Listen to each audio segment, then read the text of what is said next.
আপনাদের টিটিসিটা দেখে ভালো লাগলো। আশা করি আপনারা সাংবাদিকরাও এই টিটিসিগুলোর প্রমোশনের জন্য একটু কাজ করবেন আর কি। এই জন্য আরেকটু স্যার, সেটা হচ্ছে যে সামনে নির্বাচন, ওইগুলি ব্যাপার নিয়ে কথা বলতে আমি এখানে আসিনি। আমি এখানে আসছি টিটিসি দেখতে। একটু ব্যাপারে আমার মানে ইয়েতে আগামীকাল আপনার লিগাল এইড অফিসে যাব, কোর্টের এই দুইটা কাজে আসছি জাস্ট। হ্যাঁ, আসবে আসবে আসসালামু আলাইকুম।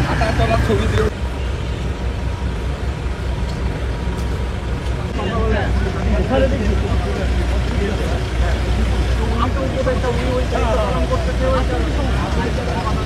আমি তো